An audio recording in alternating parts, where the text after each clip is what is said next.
네, 오늘 말씀의 제목은 한 알의 밀이 땅에 떨어져 이런 말씀 제목 가지고 함께 말씀을 나누고자 합니다. 원래는 지난 주간 동안 이렇게 장마가 예보가 돼 있었습니다. 장마가 예보돼서 오늘도 비가 많이 오는 것으로 예보돼 있고 또 이번 주간 수요일 목요일까지 비가 오는 것으로 돼 있었는데 갑자기 날씨가 변합니다. 하나님께서 우리 성도들 많이 봐주시는 것 같아요. 이제 마늘을 다 캐셔야 되잖아요, 그죠? 지난주에도 제가 정명 집사님 이제 밭에서 일하고 계셔서 밭에 가서 이렇게 했는데 비가 오기 전에 마늘을 캐야 되잖아요. 그래서 비는 예보돼 있는데 집사님 자녀분들이 오면 또 이렇게 마늘을 다 캐야 되는데 그래서 저한테 묻길래 하나님께서 다 알아서 하시겠죠 하고 이렇게 말씀드렸는데 정말 장맛비가 싹 사라지고 이렇게 갑자기 더워진 것 같아요. 네, 그래서 어저께 김영환 집사님 집에 다녀왔는데 마늘 캐고 계십니다. 그래서 이제 어저께는 분당교회 청년들이 좀 답사를 왔습니다. 답사를 와서 마을을 이렇게 다 탐방하고 하면서 비가 그나마 저희들이 갔을 때 비가 빗방울이 살짝 떨어지더라고요. 근데 비가 이렇게 쏟아진 게 아니라 천둥도 쳤거든요. 천둥 쳤는데 정작 비는 안 내리더라고요. 비 쏟아지질 않아서. 네, 맞습니다. 그래서 제가 물어봤더니까 마늘을 키운 다음에 좀 깨모종이 다 준비되어 있더라고요. 깨모종이 준비되어 있다 그래서 하늘이 너무 맑은 거예요. 그래서 너무 감사하더라고요. 감사하고 우리 성도님들 그나마 안 그러면 비가 계속 목회면서 또 썩을 수밖에 없잖아요. 그나마 올해가 작황이 좋지 않다고 하는데 그래도 그나마 하나님 은혜인 것 같아요. 은혜인 것 같아서 너무 감사하고 그래서 자연을 바라보면서 이렇게 한 컷을 찍었습니다. 찍었는데 이스라엘 백성에게는 항상 비둘기 성령을 이제 비둘기를 상징하잖아요.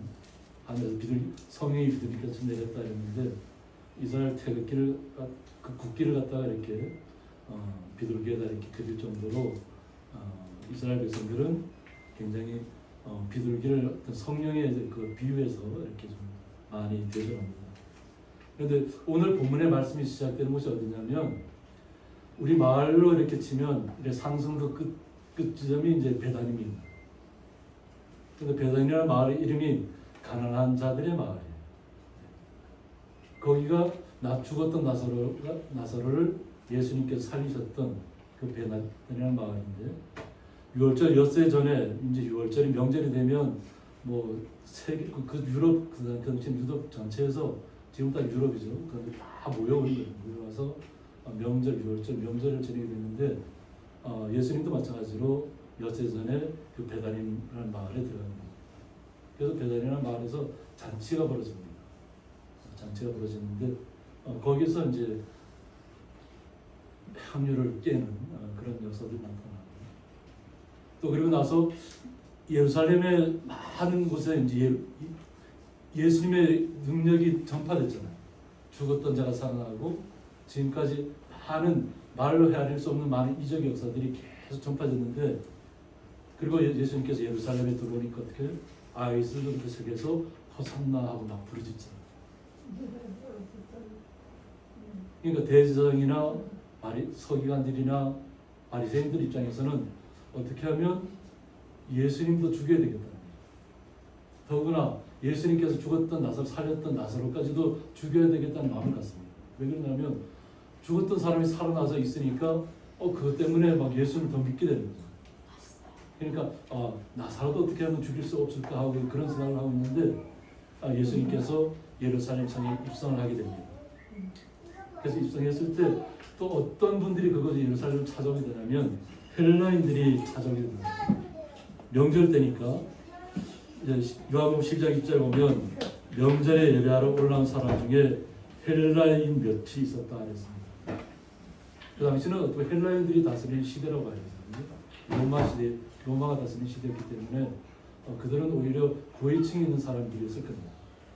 그런데 그들이 찾아와서 예수님의 제자한테 묻습니다. 어떻게 하면 예수님을 좀 뵐 수 있을까 하고 묻는 겁니다. 그들이 갈릴리 베스다 사람 빌립에게 가서 청하여 이르되 선생이여 우리가 예수를 배우고자 하나이다. 예수님을 직접 만날 수가 없으니까 아마 그 당시에는 온 예루살렘이 성이 난리가 난 것처럼 그렇게 웅성웅성 걸었을 거예요. 왜냐하면 호산나의 역사가 있었잖아요. 그죠? 그리고 많은 사람들이 그 예루살렘 성이 꽉 차 있습니다. 보면 어디 사람이 제대로 비집고 다닐 정도 없을 정도로. 그리고 그 예루살렘 성은 가장 위쪽에 있잖아요.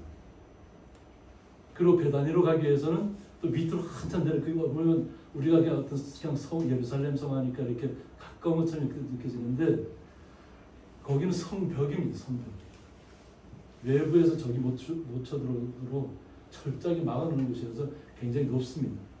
지금이야 이렇게 복원이 되고 도로가 이렇게 놓여져서 그렇게 높지 않게 돼 있지만 옛날에는 그냥 밑바닥에 내려갔다가 올라와야 되는 거죠. 그렇게 험난한 곳인데 예수님을 뵙고 싶다는 거죠. 어떻게 하면 예수님을 어떻게 배울 수 있냐고 묻게 되는 겁니다. 그래서 또 빌립이 안드레에게 가서 말하고 안드레와 빌립이 예수께 가서 엽주니라고 했습니다. 단계가 굉장히 많이 가죠. 제자 한 사람을 통한 게 아니라 제자가 계속 또 제자에게 묻고 또 어떻게 하면 예수님을 만날 수 있게 해줄 수 있냐고 계속 묻는 과정을 겪습니다. 그런데 이때 지금까지만 해도 예수님께서는 아직은 내 때가 아니다고 계속 이렇게 나의 이야기를 하지 말라고 했어요. 기적이 일어나는 것도 알리지 말라고 했고. 그런데 오히려 헬라인들이 찾아와서 제자들을 통해서 뵙고자 하고 할 때 그때서야 비로소 오늘 본문의 말씀처럼 예수님께서 자신의 특별한 이야기를 나타내는 것입니다. 그래서 예수님께서 말씀하시기를 인자가 영광을 얻을 때가 왔도다 하고 했습니다. 지금까지 예수님께서 이야기하셨던 그 이야기를 말씀을 이룰 때가 왔다는 겁니다. 지금의 어떤 예루살렘의 모습입니다. 예루살렘 성벽은 지금은 이렇게 잘 정비되어 있어서 주변으로 이렇게 계단을 통해서 계속 올라가게 돼 있어요. 그래서 계단 옆에는 보면 여기 꽃은 잘 안 보이는데 꽃들이 주변에 많이 피어 있어요. 아마 우리가 입장에서는 가면 한 걸음 한 걸음 가면서 예수님의 발자취를 이렇게 걷는 것이기 때문에 힘들다는 생각을 하는 게 아니라 혹시라도 예수님이 이 길을 걸었을까 그런 마음으로 이렇게 나가는데 그 당시에는 굉장히 제대로 포장도 잘 안 됐었겠죠, 그죠? 그런데 예수님께서는 영광을 받을 때가 왔다는 거예요. 이것은 예수님께서 부활하신 그 장소를 죽음에서 부활한 장소를 기념해서 세운 그 교회의 천정입니다. 천정의 모습이거든요. 그래서 밑에는 예수님 그 무덤이 된 돌무덤이 있던 곳을 이렇게 사람이 들어가서 이렇게 순례할 수 있도록 만들었습니다. 그래서 우리 항상 가보면 사람이 제대로 가지 못해요. 항상. 얼마나 사람 줄을 많이 섰는지 저도 막상 성지 순례 갔을 때 이 안에를 들어가 보지 못했어요. 워낙 사람이 많아서. 그래서 저희는 그 주변만 이렇게 둘러보고 이렇게 하는 거예요. 예수님께서는 자신의 죽음을 이야기하는 거죠. 인자가 영광을 받을 때가 왔다는 것은 뭐냐면 자신이 죽음의 길로 가야 된다는 것입니다. 이 길을 가기 위해서 선택을 해야 되는 시간이 왔다는 겁니다. 우리가 열매를 바라보잖아요. 그죠? 지금 제가 사과나무를 배경으로 해서 이렇게 저희들 십자가를 이렇게 찍었는데 사과를 저는 관리를 잘 못하는 사람이잖아요. 그래서 우리 오세호 집사님이 거의 다 전담해서 이렇게 했는데 저는 이게 적고 하는 것도 굉장히 이거 잘못되는 거 아닌가 생각이 들고 하나만 남기고 다 이렇게 없애야 된다 그래서 떼긴 뗐는데 괜히 잘못되는 거 아닌가 이런 마음도 들 정도로 저는 이제 그런 거 내용을 잘 모르잖아요. 그런데 예수님께서는 자신이 가야 될 길을 분명하게 아시잖아요. 자신이 분명히 예수님이 제자들에게 말씀했고 계속 이어왔지만 분명히 자신이 죽어야 된다. 십자가에 달려야 된다. 십자가에 달려서 죽어야만 다시 부활의 영광으로 나타날 수 있고 부활해야만 성령을 우리에게 줄 수 있다. 성령 보낼 수 있다. 그러니까 우리는 일차원적으로 생각하잖아요. 그죠? 눈에 눈앞에 보이는 것만 생각하는데 예수님께서는 3차원, 4차원, 5차원 우리가 생각할 수 없는 그 차원의 세계를 얘기합니다. 우리가 왜 그 차원의 세계를 얘기하냐면 최근에 그 미군에서 이렇게 발표한 게 있어요. UFO가 있다는 거예요. 근데 원반 모양으로 생겼다. 그것이 한 파키스탄하고 인도하고 그 사이를 계속 하늘에서 왔다 갔다 하는 걸 갖다가 그때 마침 미군들이 이렇게 비행하다가 그것을 목격을 해서 촬영을 했는데 계속 지금까지 연구만 해왔어요. 연구만 하다가 정확하게 뭔지를 모르니까 게다가 이제 최근에 와서 이건 진짜 UFO가 맞다 이렇게 얘기를 합니다. 그런데 그 지름이 둥근 원방 같은 그 지름이 200m 내지 400m라는 200m 내지 400m이면 커다란 영국 같은 데 가면 운동장이 그 축구장이 얼마나 커요. 그런 운동장 하나가 그냥 하늘에서 붕붕 날아다니는 거예요. 상상이 되세요? 그런데 열 감지가 안 된다. 열 감지가 안 된다.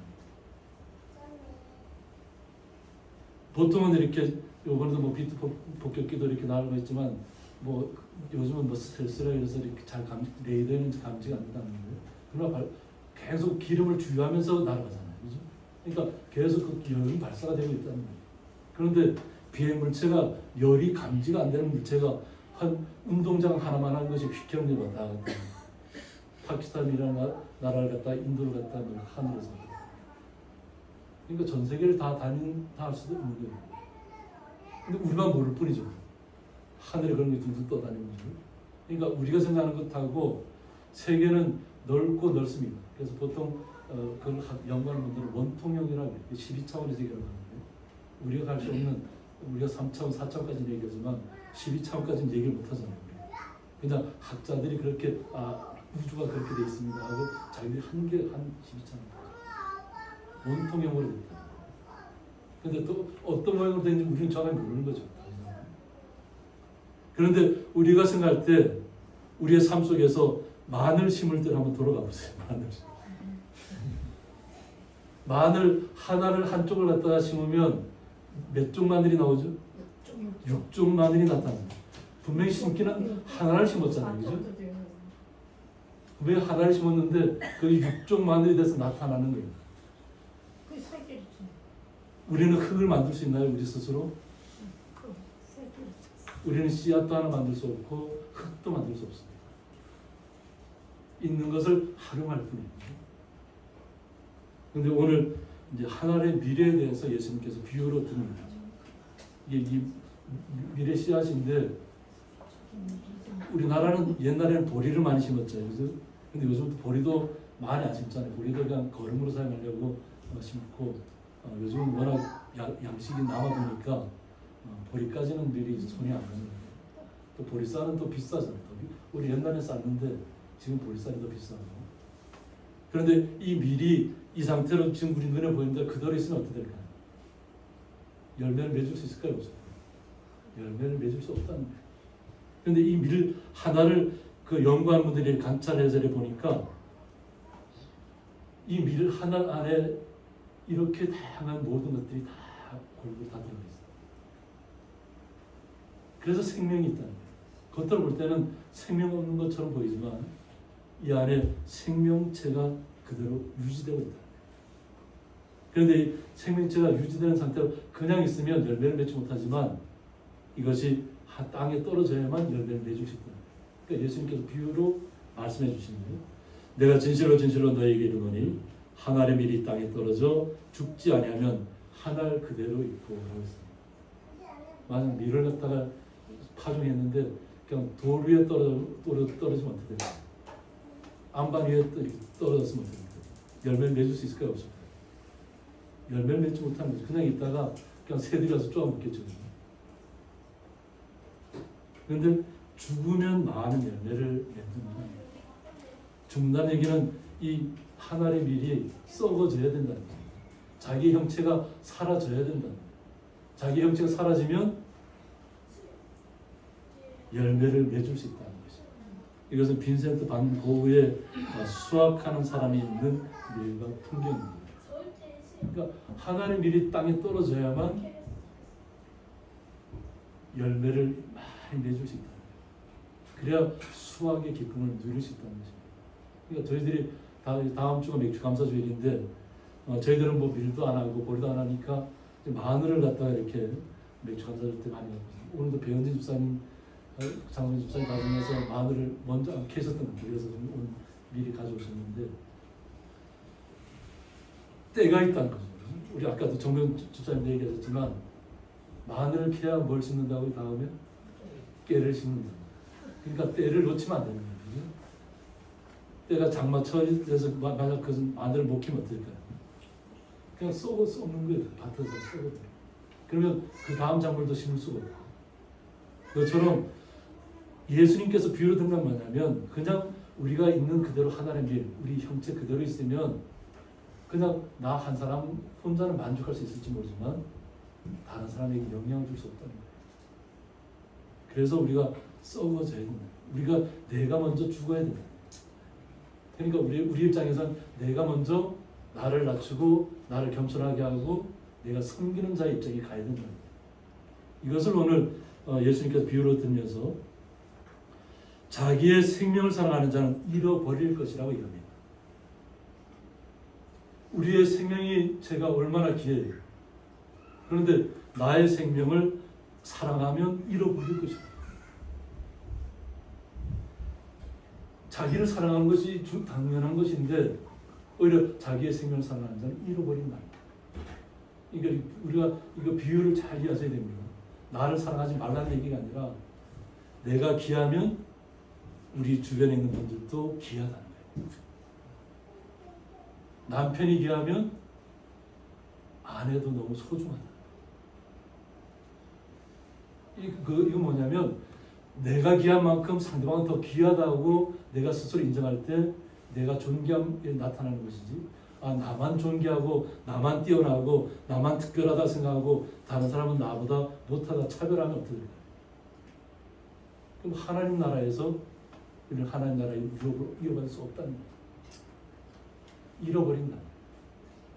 하나님 나라를 우리가 소망하고 있지만 나의 스스로를 나타내고 나만을 위해서 살아가고 다른 사람을 멸시하고 이러면 결국은 하나님 나라에서 내가 버림을 받을 수밖에 없다는 거예요. 그래서 항상 우리를 낮추라는, 겸손하게 나를 낮추면 하나님께서 우리를 높여주십니다. 역설적이잖아요. 그죠? 나를 낮췄는데 어떻게 내가 높아지는 거예요?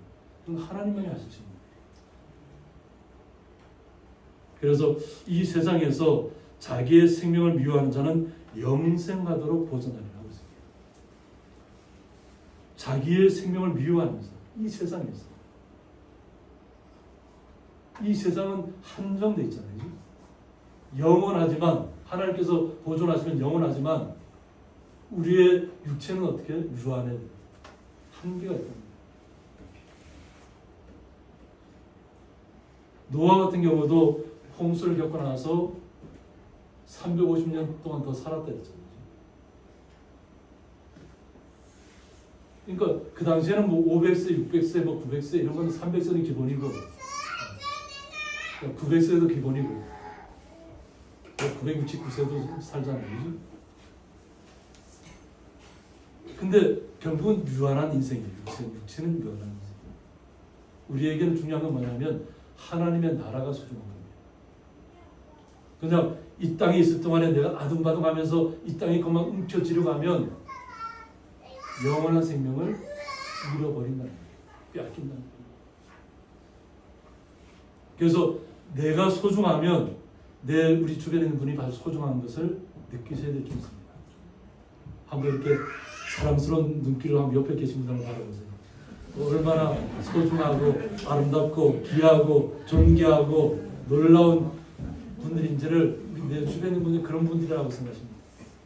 그러면 하나님이 우리에게 영원한 생명을 구원으로 보장해 주신다는 것입니다. 내가 스스로 나를 높이려고 하면 나락으로 떨어질 수밖에 없어요. 우리가 권력자를 보면 알죠. 권력자가 그 권력을 차지하기 위해서 얼마나 노력을 해요. 그죠? 근데 그 권력을 영원토록 누릴 것 같지만 결국은 나락으로 떨어져요. 우리는 그런데 연연하는 분들이 아니잖아요. 그죠? 성도님들은. 우리 성도님들은 내가 하나님께서 나를 소중하게 여기셨고 나를 불러주셨잖아요. 영원한 나라. 그 영원한 나라를 이 땅에 살면서도 누리라는 거예요. 나는 그냥 지금 너무 힘들어 이러니까 나는 하나님 나라를 유혹을 못 받았어 이것이 아니라 내가 힘들면 힘들수록 하나님의 나라가 나한테 더 가까운 느낌. 최근에 손명희 시인이 많이 이제 머리가 다 휘고 아주 그냥 그랬더라고요. 마지막 시집을 또 냈더라고요. 뭐 이렇게 일반에 판매하는 건 아니고 이렇게 비매품을 해서 이렇게 주변 사람들한테 이렇게 나눠준 시를 했는데 그 자신의 몸은 다 막 뭐 제대로 움직일 수가 없죠. 자기 스스로 원하는 대로 움직일 수 없는 그 휠체어에 앉아서 하는 모습인데 마음은 너무 기쁘다. 하나님의 나라를 소유했다. 우리의 육체만 바라보면 우리는 때로는 안타까운 상황에 처할 수도 있잖아요. 근데 하나님께서는 우리의 마음을 보십니다. 마음이 살아있고 마음에 생명이 넘치고 마음에 기쁨 넘치면 우리 말의 겉으로 뭐가 나타나요? 웃음이 나타날 수밖에 없어요. 마음이 즐거우면 모든 것이 즐거울 수밖에 없어요. 근데 마음이 무겁고 눌려있고 뭐 맷돌로 갖다 날 오늘놓은 것 같으면 어떻게 될까요? 제대로 움직일 수 있을까요? 기동할 수 있을까요? 없어요. 어려우면 어려울수록 더욱더 주님을 찬양하시기 원합니다. 주님을 찬양할 때 주님께서 우리 성도님 한 분 한 분을 귀하게 여기시고 영생하도록 보존하시겠다. 그 얘기를 우리 예수님께서 말씀하신 겁니다. 그래서 우리는 이 땅에 살아가면서 많은 것들을 겪게 됩니다. 그러니까 우리가 예수님 당시의 시대로 가볼 수는 없잖아요. 그죠? 가볼 수는 없지만 말씀을 통해서 우리는 그 말씀이 나에게 준 의미를 깨달아야 될 줄 믿습니다. 항상 하나님은 현재라고 했잖아요. 그죠? 우리도 현재를 항상 살고 있어요. 영원한 나라지만 우리는 항상 현재를 살고 있습니다. 오늘 이 순간을 즐기셔야 될 줄 믿습니다. 기뻐하셔야 될 줄 믿습니다. 그런데 조건이 있다더라. 사람이 나를 섬기려면 나를 따르라. 말로만 그냥 나는 예수님 믿습니다 하고 휘황찬란하게 나타나면 어떨까요? 그래서 예수님께서 뭐라고 하냐면 그 장터 같은 데 가서 아주 옷을 이제 뭐 대장이나 서기가 되는 분들은 옷을 화려하게 입을 수 있잖아요. 그죠? 근데 장터까지 나가서 그런 화려하게 옷을 입고 이러는 사람들은 자기의 영광을 다 받았다는 거예요. 하나님 나서 받을 게 없다는 거예요. 스스로 높은 채 하면 스스로 높은 것처럼 느끼면 하나님 나라에서는 상급이 없다는 거예요. 우리는 어느 분을 만나든지 항상 미소로 만나주시기 바랍니다. 그리고 주님의 사랑으로 나타내시기 바랍니다. 그리고 제가 어저께 어떤 청년한테도 답을 했는데 복음 전하면서 절대 상처받으면 안 된다. 그건 내가 하는 게 아니에요. 나는 분명히 내가 전했지만 만났고 복음을 나타냈다 할지라도 주님께서 역사하셔야만 가능한 거예요. 내 지식으로 하는 게 아니에요. 그래서 혹시라도 때가 아직 이르지 않아서 받아들이지 않으면 받아들이지 않는 그대로 그냥 미소 짓고 다음에 또 찾아뵙겠습니다. 인사하고 물러나는 거예요. 거기에 대해서 왜 안 받아들이자고 이렇게 연연할 필요가 없어요. 그래서 상처받지 않아야 된다. 주님의 사람들은 주님의 이름으로 나가면서 상처받으면 안 됩니다. 그건 하나님께 다 역사하실 거예요. 내가 하는 게 아닙니다. 우리는 주님께 주신 은혜로 기쁨으로 감사로 감당하시면 됩니다. 감당하시면 되고 나 있는 곳에 나를 섬기는 자도 거기 있다고 했습니다. 그러니까 나 있는 곳은 어디예요? 하나님의 나라입니다. 그러니까 예수님께서는 지금 살아있을 동안에 사람들에게 눈에 보이고 있잖아요. 그죠? 근데 하나님의 나라를 얘기해요.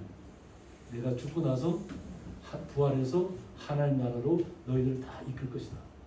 그것을 믿으라는 겁니다. 그래서 예수를 따라야만 된다는 거죠. 말씀대로 예수의 말씀대로 우리가 순종하고 나가면 하나님의 나라가 임한 것입니다. 우리 성도님 한 분 한 분에게 하나님 나라가 지금 임해 있는 것입니다. 가슴에 한번 손 얹어보세요. 하나님의 나라가 지금 내 안에 있습니다. 내 마음속에 있습니다. 내 심령 속에 하나님의 나라가 임해 있는 것입니다. 멀리 있지 않습니다. 하나님 나라가 이 땅에 우리가 육체로 살아가는 동안에도 주님은 역사하고 계신 우리 안에. 그러므로 어려운 일을 만나더라도 주님께서 이겨내시지 않을 줄 믿고 감당하고 기쁨으로 감당하시기 원합니다. 우리에게 감당하지 못할 시험을 허락하지 않는다고. 다 감당하다 갈 수 있다. 내가 큰 얼음이 없다. 파도 같은 얼음이 없다. 그럼 그 파도를 내가 타고 넘을 수 있는 믿음이 그만큼 생겼다고 생각하시면 됩니다. 서핑하는 분 보면 서핑하다 보면 잘 넘는 거 있잖아요. 그래도 계속 도전합니다. 한번 파도가 덮쳤다 해서 거기서 물속에 가라앉았다 해서 포기하면 그 파도를 탈 수 있나요? 못합니다. 파도가 다가올수록 그 파도를 즐길 줄 알아야 돼요. 파도를 즐길 줄 아는 분은 서핑을 가능해요. 저는 못합니다. 저는 못하지만 비유로 드는 겁니다. 그러니까 서핑을 하는 분들이 그 큰 파도 속을 막 그 중간을 달려가는 모습을 보는 영상을 보잖아요. 그것은 감당하기 때문에 실패해도 두렵지 않다는 거예요. 실패를 통해서 그만큼 경지에 이른 거죠. 그래서 하나님께서 우리에게 주시는 그 어려움들은 우리가 다 감당할 수 있기 때문에 허락하시는 겁니다. 그러니까 감사로 받으시면 하나도 낙심될 일이 없고 오히려 더 큰 위로가 될 수 있습니다. 그래서 사람이 나를 섬기면 내 아버지께서 그를 기이 여기시리라 하고 있습니다. 예수님을 믿고 순종하고 예수님 말씀대로 따라갔더니 하나님께서 우리를 기이하게 여기십니다. 말씀대로 순종하고 따라가면 하나님께서 우리의 아버지가 되어주십니다. 우리가 상상할 수 없는 일이 벌어진 거예요. 이스라엘 사람들은 애굽에서 탈출할 때부터 하나님의 이름을 잘 못 불렀어요. 하나님 이름 잘못 불렀다가 바로 그냥 벌을 받은 거예요. 그들은 봤잖아요. 하나님의 역사가 어떻게 일어나는지. 시내산에서 그냥 큰 불처럼 막 천둥 소리가 들리는 것처럼 그들이 벌벌 떨었죠. 그러니까 아버지라고 부를 수가 없는 거예요. 아버지라고. 그래서 이스라엘 사람들은 특히 우리는 하나님 아버지하고 자연스럽게 부르잖아요. 그죠? 근데 오히려 유대 이스라엘 사람들은 하나님이라는 이름조차도 제대로 못 불러요. 다 자꾸 이렇게 아도나이라든가 다른 이렇게 명칭을 빌려서 불러요. 잘못 불렀다가 화를 당해요. 근데 우리는 하나님이 아버지 앞에 예수님의 이름으로 기도하고 있잖아요. 그 기도의 힘이 놀라운 겁니다. 하나님 아버지한테 바라볼 수 있는 기도. 그것이 성령의 역사입니다. 그래서 하나님 아버지께서 우리 성도님 한 분 한 분을 기이하게 여겨주신다는 거예요. 존귀하게 여기신다는 거예요. 그러므로 우리 성도님 한 분 한 분이 하나님 앞에 귀하고 존귀한 거룩한 분들인 줄 믿으시기 바랍니다. 그런데 예수님께서 이 일을 감당해야 되잖아요. 그런데 지금 내 마음이 괴롭다는 거예요. 십자가의 형틀에 묶여서 이 대못을 갖다가 이렇게 박아보세요. 이 대못이 여기를 뚫고 나무에 박히는 그 순간까지 또 창이 옆구리 찔리고, 그죠? 발에다가 발등에다가 뭐 대못이 크 박혔을 때 그 고통이 얼마나 우리가 상상하지 못하는 거예요. 그런데 예수님께서는 그걸 본인 스스로 그 길을 가야 되잖아요. 내가 어떤 길을 가야 되는지 알고 있는 거예요. 그러니까 지금 당장 실현은 하긴 해야 되는데 육신적으로 너무 힘들다는 거예요. 그래서 아버지여 나를 구원하여 이때를 면하게 하여 주옵소서. 하나님 아버지 나를 이때를 면하게 해달라. 이 고통스러운 일들을 면하게 해달라고 예수님이 육신의 모습으로는 이렇게 했다는 거예요. 그런데 예수님께서 그러나 내가 이를 위하여 이때 온나이다 하고 있습니다. 육신의 고통을 감내해야만 한다는 거죠. 그 길을 가지 않고는 온 세상의 모든 거룩한 자를 구원할 수 없다. 이스라엘 백성들은 지금도 완악해서 예수를 믿지 않는 분들이 많잖아요. 하나님 백성이라고 합니다. 그런데 예수님께서는 온 세상의 모든 민족들을 한 분 한 분을 성령으로 찾아가기 위해서 자신이 죽으셔야만 했다. 그 일을 위해서 예수님께서 이 땅에 오셨다. 그래서 이것을 이를 위하여 이때에 왔나이다고 고백하는 것입니다. 그 고통의 시간을 스스로 찾아가는 것입니다. 그래서 요한복음 12장 31절 보면 이제 이 세상에 대한 심판이 이르렀다고 했습니다.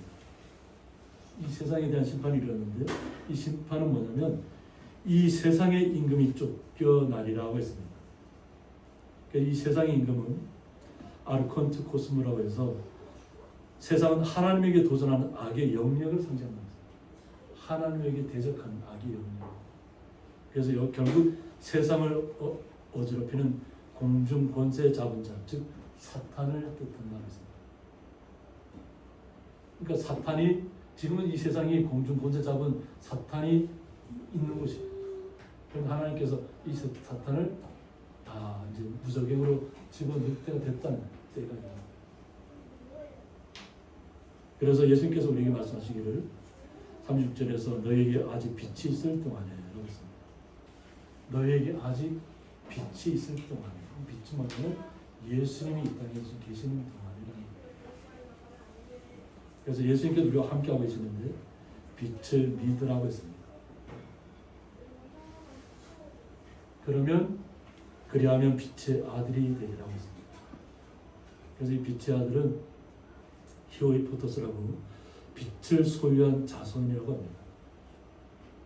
빛을 소유한 자손. 결국 누구죠? 바로 우리 성도님 한 분 한 분이 빛을 소유한 자손입니다. 하나님입니다. 빛의 아들이 빛의 자손이라는 빛을 소유한 자손. 곧 하나님의 자녀를 나타내는데 빛이신 예수를 영접한 자에게 주어지는 특권이라고 했습니다. 우리 성도님 한 분 한 분은 다 빛의 아들입니다. 빛을 소유한 자손입니다. 우리 멀리 떨어진 분은 할 수 없지만 우리 옆에 있는 분 손잡고 우리는 빛을 소유한 자손입니다. 하나님의 나라를 소유한 거룩한 빛의 자손이라는 얼마나 놀라운 일이에요. 우리는 주님을 믿고 영접하기만 했는데 하나님의 아들이 되었다는 것은 빛을 소유한 자손이 되었습니다. 이 놀라운 특권을 우리 성도님 한 분이 다 온전하게 누리셔야 될 줄 믿습니다. 그래서 항상 기쁜 생활하시고 즐겁게 생활하시고 날마다 어떤 어려움이 다가오더라도 어떤 고난이 우리 앞에 딱 도사리고 있다 할지라도 주님 앞에 다 맡기시고 감사함으로 즐거움으로 기쁨으로 나아가시기를 주님의 이름으로 축원합니다. 함께 기도하겠습니다.